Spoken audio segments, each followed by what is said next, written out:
अस्सलाम वालेकुम। आपको आज के प्रोग्राम में खुश आमदीद। आज मुल्क के दो सूबों बलूचिस्तान और खैबर पख्तूनख्वा में दहशतगर्दी के बड़े ही अफसोसनाक वाकयात हुए।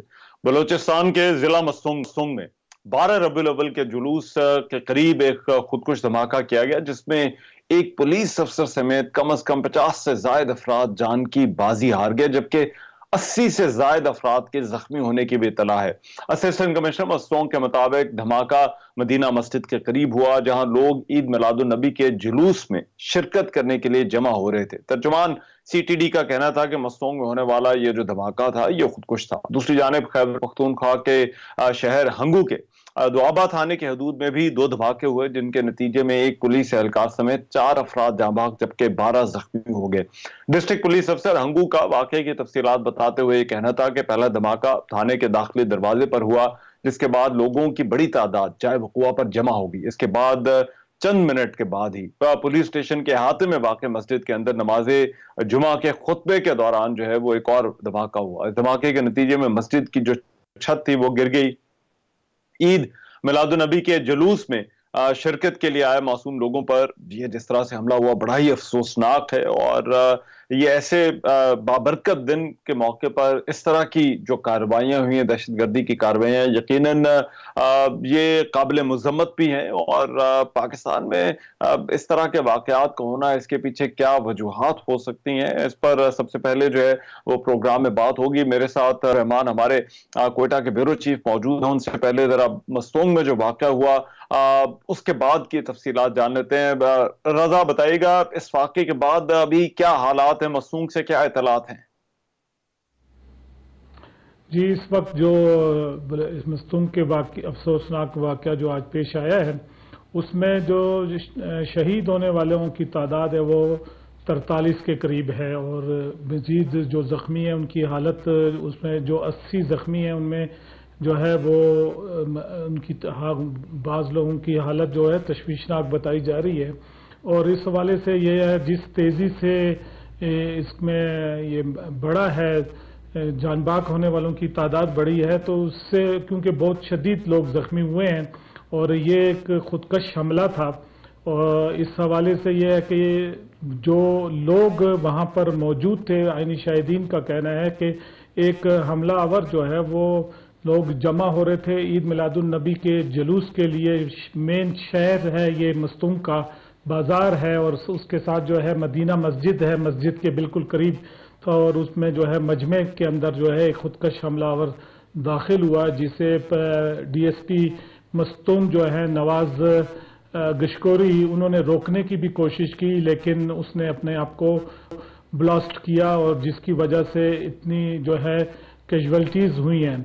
अभी सूरत हाल ये चल रही है कि लोग यहाँ पर कोयटा समेत वो मस्तूंग के जो इर्द गिर्द के हॉस्पिटल थे, डीएचओ ऑफिस था, वहाँ पर जो छोटे हॉस्पिटल्स टाइप के हैं, और इसके अलावा नवाब गौस बख्श रेसानी हॉस्पिटल है बिल्कुल मस्तूंग के करीब, तो वहाँ पर भी इमरजेंसी नाफिज की, वहाँ पर भी कई जो है ज़ख्मी मौजूद हैं, जो कुछ मामूली ज़ख्मी थे। बाकी जो थे वो कोयटा, जो सूबाई दारुल हुकूमत है कोयटा, उनको मुंतकिल कर दिया गया।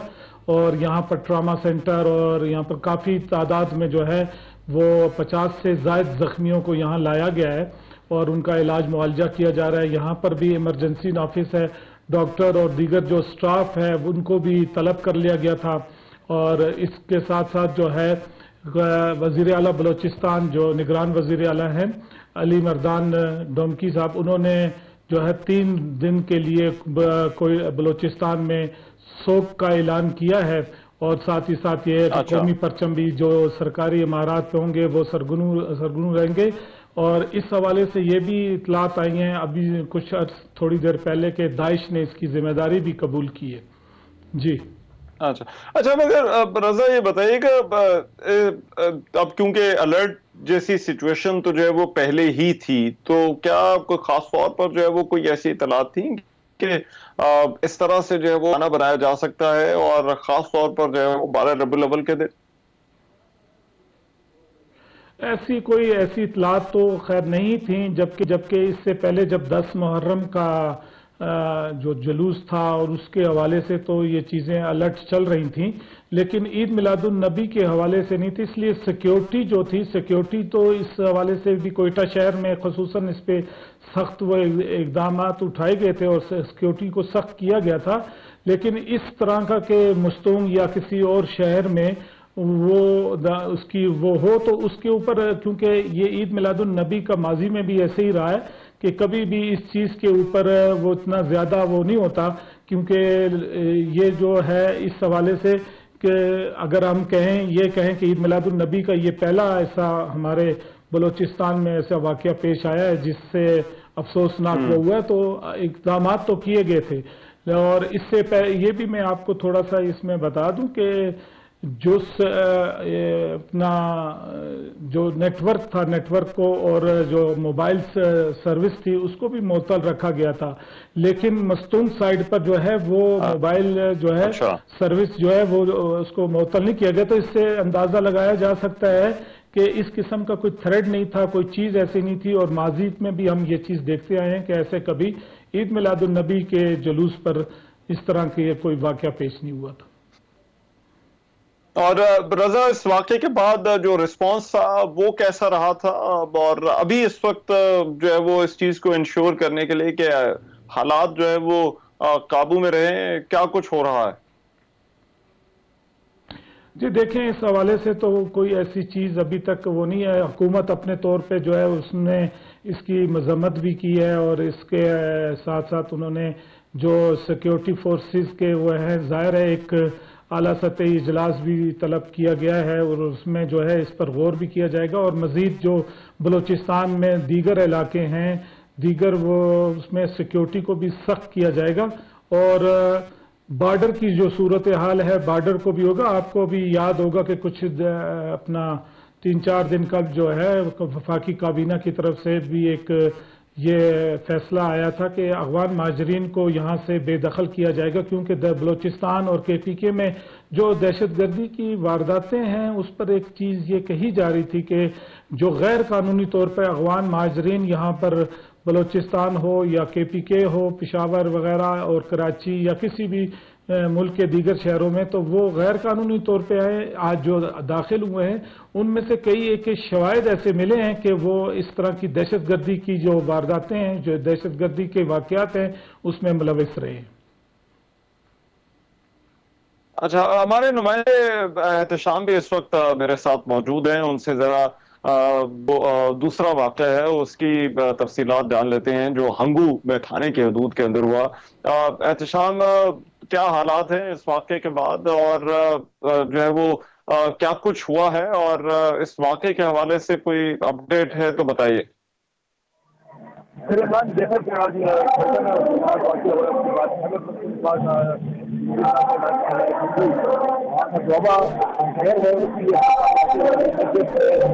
की नमाज अदा की जा रही थी,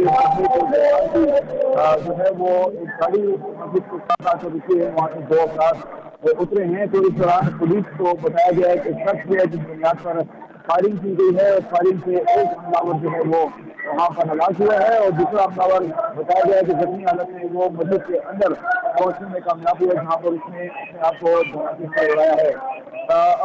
जब फायरिंग की गई है पुलिस की जानिब से, तो मस्जिद में जो अफराद थे वो वहाँ से निकलने में कामयाब हुए हैं और इसी वजह से जो है बहुत कम नुकसान है, जिसमें पूरी सरकार और बाजू जो है वो शहीद हुए हैं।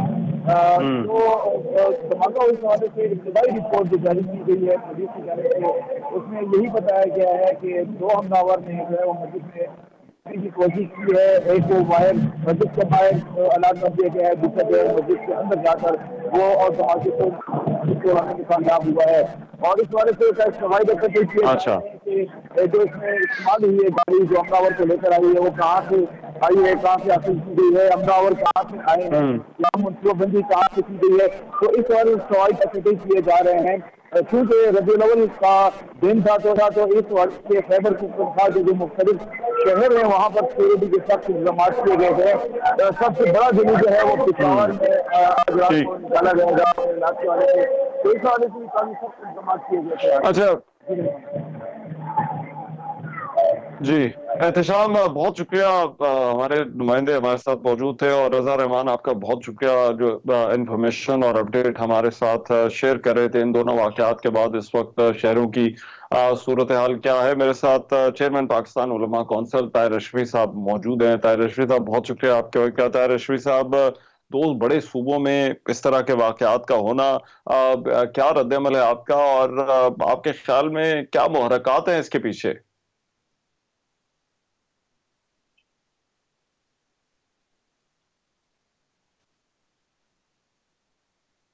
اچھا، میرا خیال ہے طاہر رشفی صاحب سے ابھی کچھ ہی دیر میں جو ہے وہ رابطہ کرتے ہیں۔ طاہر رشفی صاحب سے بھی معلوم کریں گے کہ ان کا رد عمل جو ہے وہ اس کے اوپر جو ہے وہ کیا ہے۔ پاکستان میں یہ دونوں آج کے دن دونوں واقعات کا ہونا یہ انتہائی افسوسناک واقعات تھے، اور بڑی تعداد میں جو ہے وہ لوگ شہید ہوئے ہیں ان دونوں واقعات کے نتیجے میں، اور ایک ایسے دن کا انتخاب کیا گیا جو کہ جشن کا دن ہے، عید کا دن ہے، اور اس دن اس طرح کے واقعات کا ہونا، اور خاص طور پر دونوں واقعات کی جو نوعیت ہے اس حوالے سے بھی بہت سارے سوالات ہیں، اور جو ہے وہ یہ پے در پہ واقعات کچھ ہم نے دیکھا ہے کہ ان کے اندر اضافہ ہوا ہے حالیہ دنوں میں، اور اس کے پیچھے کیا محرکات ہیں اور اس پر علماء کا کیا رد عمل ہے۔ طاہر رشفی صاحب ساتھ ہیں۔ طاہر رشفی صاحب، دو بڑے صوبوں کو نشانہ بنایا گیا، بطور چیئرمین علماء پاکستان کونسل آپ کا اس پر رد عمل کیا ہے، اور آپ کے خیال میں کیا محرکات ہیں اس طرح کے واقعات کے پیچھے اور جو آج واقعات ہوئے ہیں؟ بسم اللہ الرحمن الرحیم، انا للہ و انا الیہ راجعون۔ بہت ہی افسوسناک اور کربناک ہے، کسی ایک انسان کا قتل بھی جو ہے اس کی جو شہادت ہے وہ غمزدہ پورے ملک کو کرتی ہے، اور پھر آج کا دن جب پوری امت جو ہے رسول اللہ صلی اللہ علیہ وسلم کی یوم ولادت کے حوالے سے اجتماعات کر رہی ہے، کانفرنسیں کر رہی ہے، جلوس نکال رہی ہے، تو ایسے وقت میں جمعے کا دن ہے پھر، اور مساجد ہے، دونوں جگہ اگر آپ دیکھیں تو مذہبی اجتماعات کو نشانہ بنایا گیا، اور اس کا بنیادی مقصد یہ ہے کہ کسی بھی طرح سے یہ ہندوستان کی اور پاکستان دشمن قوتوں کی بہت پرانی ایک اسٹریٹجی ہے کہ کسی طرح پاکستان کے اندر مذہبی تصادم ہو، مذہبی نفرت بڑھے، اور اسی لیے آپ نے دیکھا پچھلے دنوں جو مسلم مسیحی فساد کروانے کی کوشش کی گئی، اس میں بھی یہی حکمت عملی تھی ان کی، یا یہی ان کی ایک سازش تھی۔ تو جو آج کا واقعہ ہے اس نے ایک چیز کو تو بہت واضح رحمان صاحب کر دیا کہ یہ لوگ مسلمان اور اسلام تو ان کے قریب سے بھی نہیں گزرا، اگر یہ انسان بھی ہوتے تو کم از کم آج محمد عربی صلی اللہ علیہ وسلم کے یوم ولادت کے موقع پر جو پوری کائنات کے لیے رحمت ہے، صرف رحمت للمسلمین یا مومنین نہیں ہے، رحمت للعالمین ہے، ان کی یاد میں جمع ہونے والوں کو تو نشانہ نہ بناتے۔ تو یہ بات واضح ہو گئی کہ یہ پاکستان جو گزشتہ 2-2.5 ماہ سے ہم دیکھتے ہیں، یہ دھماکوں میں شدت آئی ہے، اور مساجد نشانہ بن رہی ہیں، ہمارے پولیس اور ہماری جو سلامتی کے ادارے ہیں، فوج ہے، یہ نشانہ بن رہی ہے۔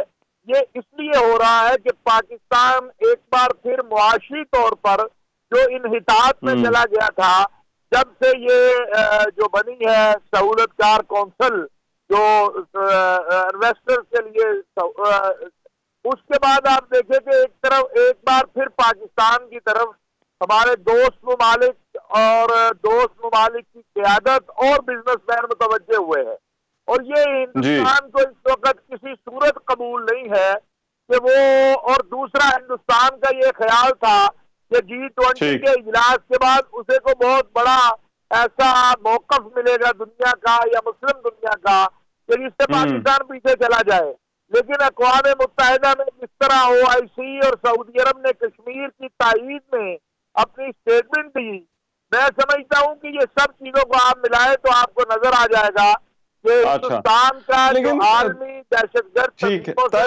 لیکن اس کے پیچھے جو واقعات جو ہیں، اب اس کے بعد ہمارا جو رد عمل دینا ہے وہ کتنا امپورٹنٹ ہو جاتا ہے، اور خاص طور پر جن کے محرکات ہی ایسے ہوں۔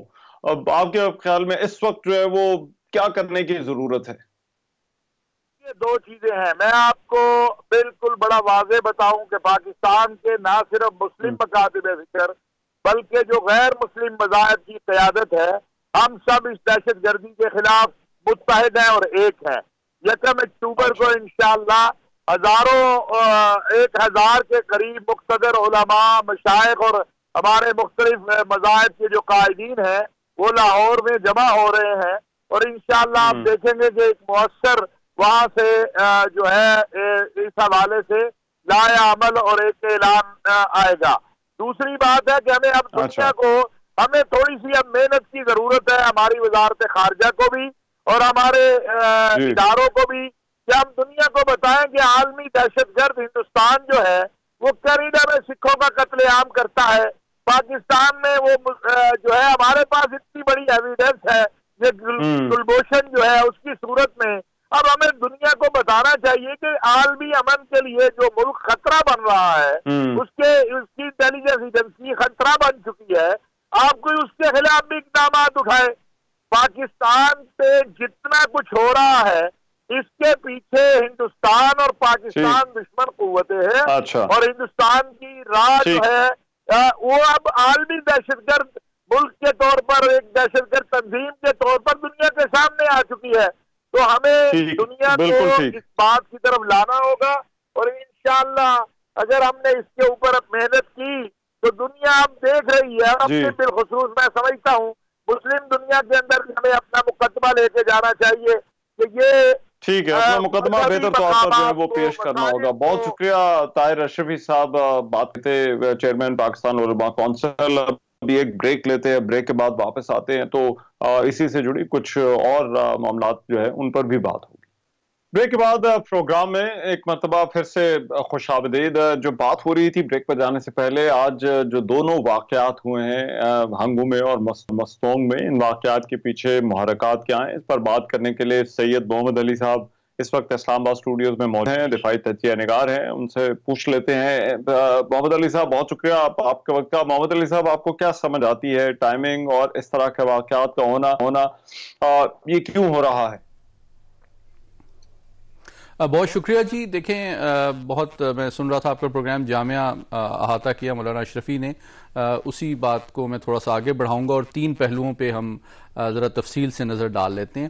ایک تو بہت امپورٹنٹ جو ہے وہ اس کا نظریاتی اور آئیڈیولوجیکل فیکٹر ہے، اور یہ کہنا بہت ضروری ہے کہ آج کے دن کا چناؤ، آج کے مبارک دن کا چناؤ اور نہتے اور معصوم شہریوں کو ٹارگٹ کرنا اور ریلیجس مقامات کو ٹارگٹ کرنا، اس بات کا بہت واضح ثبوت ہے کہ ان دہشت گردوں کا اسلام اور پاکستان سے نہ تو کوئی تعلق ہے بلکہ یہ اسلام اور پاکستان دونوں کے دشمن ہیں. پہلی بات تو یہ ہے.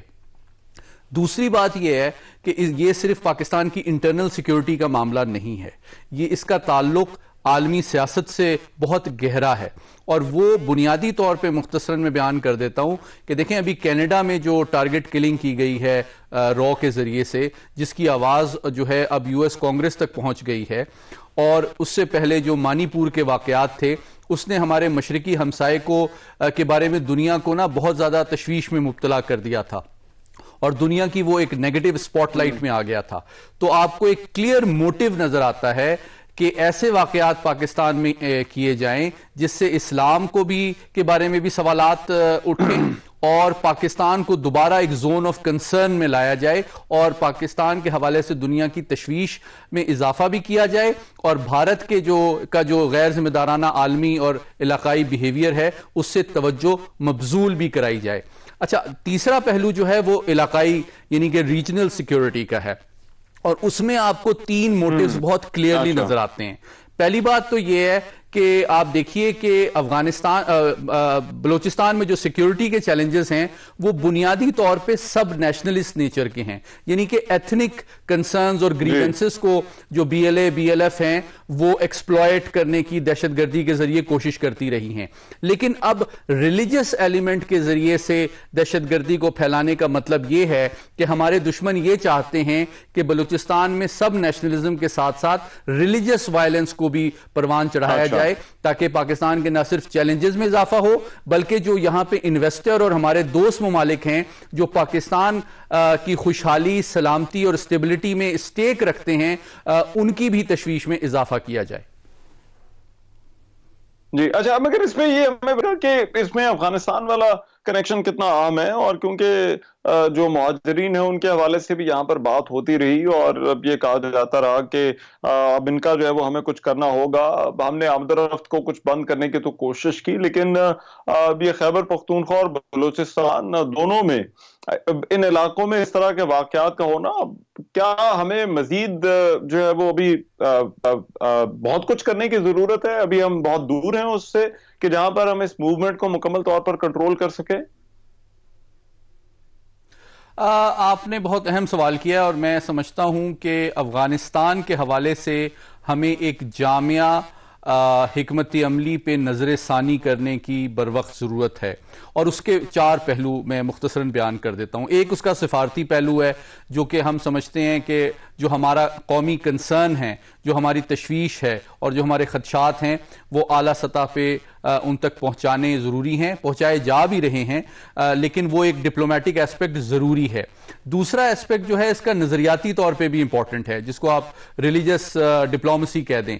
دیکھیں، جس مکتب فکر سے ٹی ٹی پی تعلق رکھتی ہے اسی مکتب فکر سے افغان طالبان تعلق رکھتے ہیں، تو اگرچہ جغرافیہ تو مختلف ہے لیکن جو ایسے ریلیجس اسکالرز اور علماء دین ہیں جو کہ اس مکتب فکر میں جن کی آواز سنی جاتی ہے، جن کو عزت کی نگاہ سے دیکھا جاتا ہے، میں سمجھتا ہوں وہ ایک اہم رول پلے کر سکتے ہیں افغان طالبان کو کنونس کرنے میں کہ پاکستان کے خلاف اس قسم کی حرکتیں جو ہیں وہ خود ان کے مفاد میں بھی نہیں ہیں اور ان کے نظریے کے بھی خلاف ہیں۔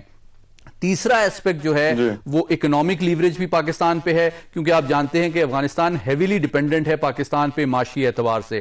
اور چوتھا ایسپیکٹ جو ہے وہ بارڈر سیکیورٹی کا ہے، اور جو ٹرانزٹ ٹریڈ کی مانیٹرنگ، اس کی اوورسائٹ اور مینجمنٹ کا ہے، اور جو 5واں ایسپیکٹ ہے وہ کاؤنٹر ٹیررزم کا ہے۔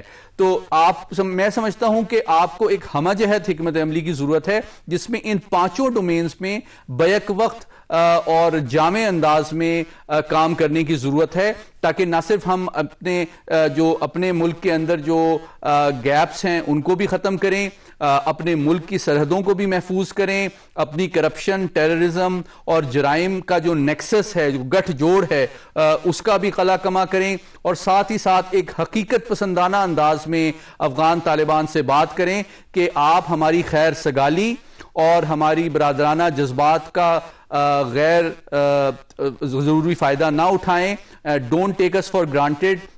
اور ٹی ٹی پی جو ہے یوں نظر آتا ہے کہ ریئلسٹک ہے اس طرح کی توقعات رکھنا، کیونکہ یہ کنسرنز تو کئی دفعہ اٹھائے جا چکے ہیں، تو ہماری ایکسپیکٹیشن ان کنسرنز کے حوالے سے وہ کیوں نہیں پوری ہو رہی، اور کیا وہ ہونی کیا چاہیے؟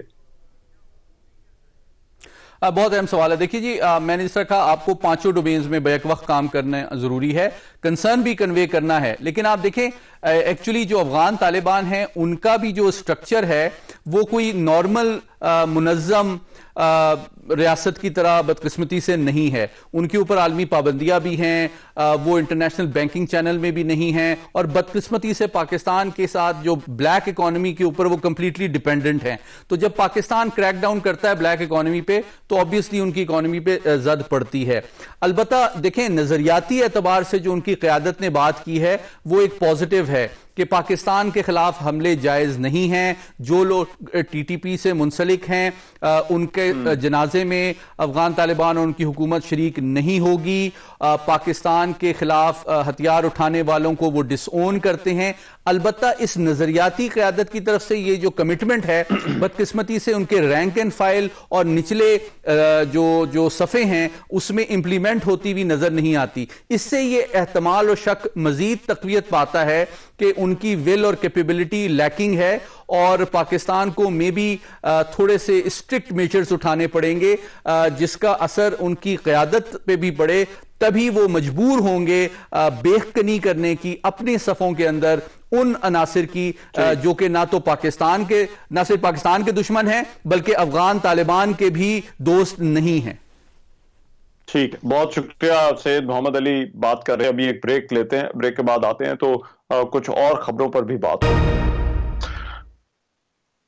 Welcome back after the break. एक तरफ तो इंतखाबात के हवाले से तैयारियां चल रही हैं, इलेक्शन कमीशन ने हल्का बंदियों की इब्तदाई फहरिस्तें जारी कर दी हैं, लेकिन दूसरी तरफ जो फैजाबाद धरना केस है उस हवाले से कुछ बड़ी ही अहम डेवलपमेंट्स हुई हैं और तहरीक इंसाफ ने एक तरफ तो अपनी दरख्वास्त वापस लेने का मुतालबा कर दिया है, दूसरी तरफ ये बिल आखिर केस समाअत के लिए मुकर्रर हो गया है और इस पर भी जो है वो कुछ रद्द-ए-अमल आ रहा है। कमरजमान कारा साहब मेरे साथ इस वक्त मौजूद हैं, पाकिस्तान पीपल्स पार्टी के सीनियर रहनुमा। दोनों हवालों से उनसे बात कर लेते हैं। कारा साहब बहुत शुक्रिया आपके वक्त। कारा साहब, ये सबसे पहले तो हल्का बंदी वाले मामले पर बताइएगा, किस तरह से देखते हैं, क्या रद्द-ए-अमल है आपका? ठीक हुआ है अमल, मुतमईन है?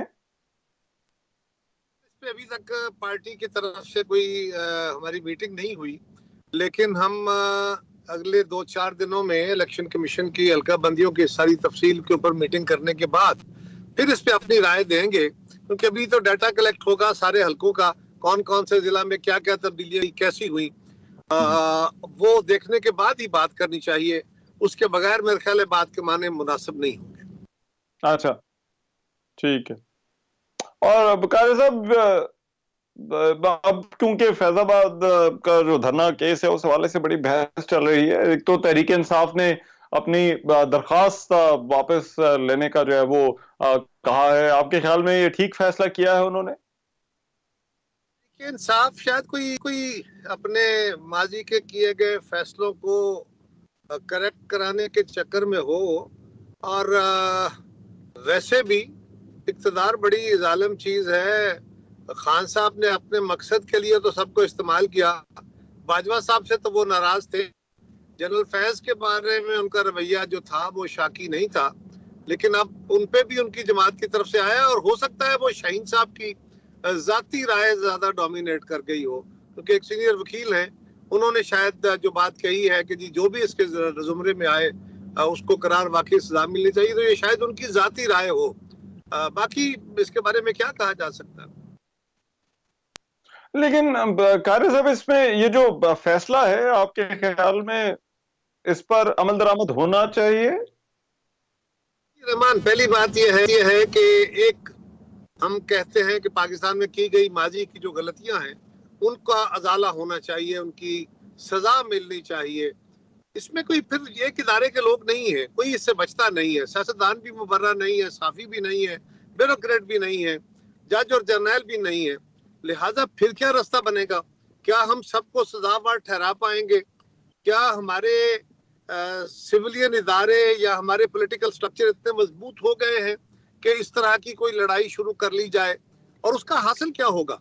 बेहतरीन जो जरिया है, मुझे कानूनी अदालतों के फैसले जो हैं उनके बारे में तो मैं अभी नहीं कुछ कह सकता, उसके ऊपर तो कानून का फैसला होना है, लेकिन मेरे ख्याल में मोहतरमा बेनजीर भुट्टो ने जो कहा था कि पाकिस्तान जो चार्टर ऑफ डेमोक्रेसी में भी उन्होंने लिखा, मियां साहब के साथ साइन भी किया, अनफॉर्चुनेटली उस पर अमल हम नहीं कर सके क्योंकि हमारे बाकी दोस्तों ने हमारा साथ उस तरह ना दिया, लेकिन उसका इलाज वो चार्टर ऑफ डेमोक्रेसी है। वो चार्टर ऑफ डेमोक्रेसी के अंदर दिया गया कुलिया है कि आप एक कमीशन बनाएं, ट्रूथ एंड रिकंसिलिएशन कमीशन के स्टाइल पे, और उस पे सारे लोग जो जिम्मेदार हैं, जिन पे इल्जाम है, वो पेश हो, अपने अपने गुनाहों की माफी मांगे, अपने किए गए, और जो इदारों के सरबराहान है वो अपने इदारों के बिहाफ पे करें, और पाकिस्तान के आइन पे सब मुत्तफिक हों। अगर उसमें भी कोई तरमीम करने की जरूरत है तो इत्तेफाक राय से करें, और फिर तय कर ले कि अब इस कानून और इस आइन पे अमल करना है, और जो अमल नहीं करेगा हम सारे इत्तेफाक राय से उसके खिलाफ खड़े होंगे, तभी शायद बेहतरी का कोई रास्ता निकल सके। वरना लड़ाई से तो माजी में हम देख चुके, एक डिक्टेटर को बिल्कुल ये बहुत बड़ा काम था, आर्टिकल 6 लगा देना, उसको अदालत में पेश कर लेना, लेकिन एंड रिजल्ट क्या था? उसका कोई मुल्क को फायदा हुआ, उस जमात को हुआ, उस लीडर को हुआ, सोसाइटी एज एट लार्ज को हुआ, इदारे को कुछ हुआ? ऐसा तो नहीं है। हमें ये देखना होगा कि एक जो सोच है कि माजी के किरदारों को सजा देना, या तो वो रवैये खत्म हो गए हों तो फिर तो चलो किसी हद तक सोचा जाए, और अगर ऐसा नहीं है, बदी वजूह नहीं है, तो फिर ये मामला लगता नहीं कि हम किसी को उस तरह सजावार ठहरा के और उसको कानूनी अदालतों से सजा दिला लेंगे, वही शायद बेहतर रास्ता है मोहतरमा बेनजीर भुट्टो का दिया हुआ कि ट्रूथ एंड रिकंसिलिएशन कमीशन में हाजिर हो, अपने अपने गुनाहों की माफी मांगे, तलाफी करें, आगे बढ़े। अच्छा, लेकिन सर अब देखिए वो तो बात आपकी ठीक है, 2 धरने आपने भी भुगताए हैं और क्या वाकई ये जो लाइंस है उनको डिफाइन करने की जरूरत है इदारों के किरदार के हवाले से कि क्या हो सकता है या क्या होना चाहिए, और फिर ये भी कि जो आपके टाइम पर जो कुछ हुआ क्या वही चीज सिलसिला जो है वो अभी तक जो है वो चल रहा है या चलता रहा है 2014 तक? रहमान, एक तो धरने थे ना, एक रोज हमारे दौर में अक्सर एहतजाज होता था, कभी असातिज़ा का, कभी किसी का। पीपल्स पार्टी का ये हमेशा से वतीरा रहा है। हमारा ये लर्न लेसन है कि आप जाएं, लोगों से बात करें, जो मामला हल हो सकता है। मुतालबात की लिस्ट बहुत होती है, आप उसमें अंदर जाके अगर डायलॉग करते हैं और डायलॉग अप्रोप्रिएट लेवल पे हो, वो बंदे जिनके अंदर सकत भी हो और फैसले करने की हिम्मत भी हो और वो फैसला करके मनवा भी सकते हो, वो अगर जाके बातें करते हैं तो बिल्कुल लोग मान लेते हैं। मुझे याद है क्लर्कों की हड़ताल थी, टीचर्स की हड़ताल थी, डॉक्टर्स की स्ट्राइक्स थी। आए दिन हमारे दौर में बहुत लोग अपने अपने मुतालबात में स्ट्राइक करते थे और हम मिनिस्टर लेवल पे, खुर्शीद शाह साहब अक्सर लीड करते थे, कई दफा मेरे जिम्मे लगता था। हम मिनिस्टर्स लेवल पे जाके 2-4 बंदे, 3 बंदे उनके पास बैठते थे, उनके अपने जलसों में, उनके धरनों में जाके, मीडिया का धरना था, वहां जाके बैठ गए, उनसे बात की और जो काम जायज है वो कर लिया, जो होने का इम्कान है उसका वादा किया और जो गलत है उसके ऊपर उनको मनवा लिया। यही काम हमने ताहिरुल कादरी साहब के दौर में भी किया था और मैं समझता हूँ कि हमारे साथियों को उस वक्त की हुकूमत को इस मामले में फैजाबाद धरने के को जो था उसको लीड, हालांकि हालात बहुत तल्ख थे उस वक्त, जो धरना देने वाले थे वो किसी से बात करने के मूड में नहीं थे, वो तो बिल्कुल बंदे मारने मरवाने के मूड में थे, जो किसी सूरत काबिल कबूल नहीं है। लेकिन बहरहाल मुस्लिम लीग के पास बड़े बड़े समझदार, बड़े तहम्मुल वाले लोग हैं जो मामला फहम है, करा सकते थे, उनको लीड करना चाहिए था। एजेंसियों से, ब्यूरोक्रेसी से, पुलिस से आप उनसे मदद ले सकते हैं, आप उनसे इनपुट ले सकते हैं, लेकिन आप उनको ओनरशिप दे के जब उनको फेस पे रख के लेके आएंगे तो फिर यकीनन नुकसान होगा। ये एक मुस्तकबिल का सबक भी होना चाहिए। अच्छा, मगर कारा साहब, इसमें जो कार्रवाई का कहा गया है, बड़ी स्केलिंग एनालिसिस है, लेकिन जो कार्रवाई का भी कहा गया, आपके ख्याल में ये कार्रवाई होनी चाहिए उन किरदारों के खिलाफ? वो तो चीफ जस्टिस साहब ने या अदालत ने उनको 1 महीना का टाइम दिया है, देखिए उसमें क्या फैसला क्या करती है हुकूमत। लेकिन एक बात तो चीफ जस्टिस साहब ने भी, लेकिन ना कोई ये तो नहीं है कि वो किसी और जहान में बैठ के बातें कर रहे हैं। उन्होंने भी हालात को देखते हुए, मुल्क के हालात को देखते हुए जो रास्ता उन्होंने भी दिया, जहां तक मुझे याद पड़ता है अदालत के अंदर एक कमेंट ये भी था जज साहिबान की तरफ से कि आप गुनाह तो माने ना, आप अपना इकरार तो करें कि गलतियां हुई है, उसके बाद देखेंगे जजा सजा क्या होती है। तो ये एक अच्छा इंडिकेटर है, इसको समझने की जरूरत है और इसका डायरेक्टली ना सही, लेकिन अगर आप गौर करेंगे तो ये भी ट्रूथ एंड रिकंसिलिएशन कमीशन की तरफ लेके जाता है। ठीक है, और जो 2 इदारों के हवाले से कहा गया, पेमरा और इलेक्शन कमीशन ऑफ पाकिस्तान के हवाले से, कि इनमें जो इंटरफेरेंस है उसको खत्म किया जाए। आप क्योंकि खुद भी वफाकी वजीर रहे हैं इत्तलात और नशरियात के, तो क्या ये मुमकिन है पाकिस्तान में ऐसा होना इन इदारों के हवाले से? मुझे माफी से मुझे बड़ी माजरत के साथ तल्ख बात करनी पड़ गई। अक्सर हम कहते हैं ना कि ये क्या है जी, हम ये वापडा वाले बिजली चोरी नहीं रोक सकते। देखो जी, वो फला कच्चे के इलाके में, फला इलाके में, वो भाई जिन इलाकों में फौज बख्तर गाड़ियों में और पूरे कानवाइज में जाती है कार्रवाई करने, वहां वापडा के अहलकार जाके क्या बेचारे कर लेंगे नंगे हाथों और निहत्थे। इसी तरह आप पेमरा को या इन इदारों को कह रहे हैं, इन इदारों का क्या है, कितना बड़ा इख्तियार है। जहां तो बड़े बड़े ताकतवर इदारों के अंदर से मदाखलत का अमल जो है उसको रूल आउट नहीं किया जा सकता, बिल्कुल वाज़ेह तौर पे उसके शायबे मिलते हैं। कौन से इदारे से नहीं मिलते हैं? लिहाजा ان اداروں کو چھوٹوں کو کہیے. جب بڑے اداروں سے یہ سیاسی عمل نکل جائے گا یا مداخلتی عمل نکل جائے گا یا یہ تعصبات اور دباؤ یا جو لالچ ہے یہ نکل جائے گا تو پھر نیچے آٹومیٹک یہ چیزیں ٹریول کر جائیں گی, پھر ان کو دبانے کی ضرورت نہیں ہوگی. ورنہ ضرور آپ کہتے رہے کہ جو بھی چیئرمین پیمرا میں بالکل ہی نہیں ہوگا. حکومت وقت ہمارے ملک کی حکومت ہے نا بھائی, کوئی امریکہ یا جاپان کی حکومت تو نہیں ہے کہ وہاں پہ بیوروکریٹ جو ہے وہ حکومت کے قابو میں نہ آئے گا.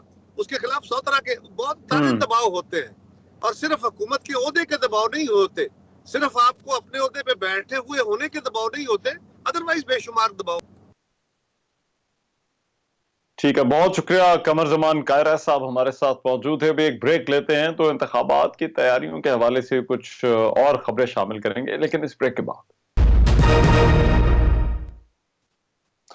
Welcome back. الیکشن کمیشن نے جو حلقہ بندیوں کی ابتدائی فہرستیں جاری کی ہیں, لگ رہا ہے کہ اب معاملات الیکشن کی طرف جا رہے ہیں. جو اعتراضات اٹھ رہے ہیں حلقہ بندیوں پر اور پھر حلقہ بندیوں کی جو فہرستیں جاری کی گئی, اس پر بات کرنے کے لیے پلڈیٹ کے سربراہ احمد بلال محبوب صاحب میرے ساتھ اس وقت موجود ہیں. احمد بلال صاحب, بہت شکریہ آپ کے وقت کا.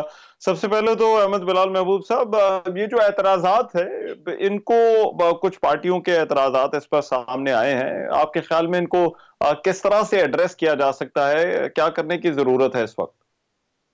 یہ اعتراضات اگر نہ ہوتے تو یہ تشویش کی بات ہوتی ہے اور حیرانی ہوتی کہ لوگوں نے اس میں دلچسپی نہیں لے رہے یا غور نہیں کر رہے.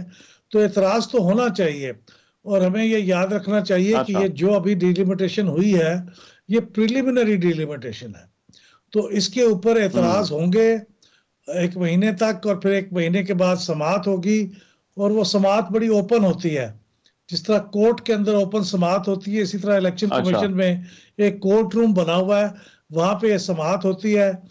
دونوں فریق جو ہیں جو اس تبدیلی کرنا چاہتے ہیں اور جو تبدیلی نہیں کرنا چاہتے اس ڈیلیمیٹیشن میں, دونوں اپنے موقف وہاں پیش کرتے ہیں. ایک بڑی سکرین ہوتی ہے, اس کے اوپر اس حلقے کا نقشہ بھی لگا ہوتا ہے, تو اکثر اوقات تو وہ وہیں پہ کنسنسس ہو جاتا ہے. لیکن جہاں نہیں ہوتا وہاں بہت سے اعتراضات کو قبول بھی کر لیا جاتا ہے. مثلا آپ دیکھیں 2018 میں کو 1280 اعتراضات ہوئے تھے, تو تقریباً کوئی 800 کانسٹیچوئنسیز کے اوپر صوبائی اور قومی اسمبلی کو ملا کے, تو ایک کانسٹیچوئنسی پہ ایوریج تو 1.5 اعتراض ہوا تھا. تو اس طرح کے 1200-1300 اعتراضات اب بھی ہو جائیں گے تو وہ مینیجبل ہیں, اور مجھے کوئی پرابلم نظر نہیں آیا آج تک. کبھی پاکستان کے الیکشنوں میں ڈیلیمیٹیشن کبھی میجر مسئلہ نہیں رہا. وہ کچھ اعتراضات ہوتے ہیں, وہ ریزالو ہو جاتے ہیں 1 مہینے کے اندر, تو مجھے کوئی بہت بڑا ایشو نہیں نظر آتا اس میں جو اعتراضات. لیکن جو پولرائزیشن ہے, جو انتخابی ماحول ہے اس وقت, اس میں آپ ان اعتراضات کو دور کرنا کتنا مشکل سمجھتے ہیں؟ اور پھر ایک ہمارے ہاں وہ روایت بھی ہے جو ہم نے مردم شماری کے ساتھ بھی کیا کہ مردم شماری پر اعتراض آتا ہے تو بس دوبارہ سے مردم شماری جو ہے وہ کرا دی. تو یہ ان اعتراضات کا آپ آنے والے دنوں میں کیا بنتا ہوا دیکھ رہے ہیں؟ دیکھیے مردم شماری کا معاملہ تو یہ تھا کہ جب اب مردم شماری ہو گئی تو اس کے اوپر کوئی آبجیکشنز یا اعتراضات کا کوئی فارمل سسٹم موجود نہیں تھا. اگرچہ اعتراضات ہوتے ہیں پھر اس کی کریکشن بھی ہو جاتی ہے, لیکن کوئی فارمل سسٹم موجود نہیں ہے. لیکن یہ جو ڈیلیمیٹیشن ہے اس کا ایک باقاعدہ فارمل سسٹم موجود ہے. 1 مہینے کا جو ٹائم ہے اس میں اعتراضات جمع ہوتے ہیں, نقشے جمع ہوتے ہیں, وکیل آ کے اپنی چیزیں پلیڈ کرتے ہیں. تو چونکہ یہ سب کچھ اوپن اور ٹرانسپیرنٹ ہوتا ہے تو یہ اس کے اوپر ریزولوشن کے اوپر پھر آخر میں اکا دکا ہی کسی کا اعتراض ہوتا ہے تو وہ عدالت میں جاتا ہے, ورنہ یہ معاملے سارے ایکسپٹ کر کے اس کے اوپر الیکشن ہو جاتے ہیں. آپ نے نوٹ کیا ہوگا وہ ماری والے معاملے سے یہ بالکل مختلف جو ہے وہ ایشو ہے. بہت شکریہ احمد بلال محبوب صاحب ہمارے ساتھ موجود تھے. آج کے پروگرام سے اتنا ہی. میزبان امان نظر کو اجازت دیجیے, اللہ نے کے بعد.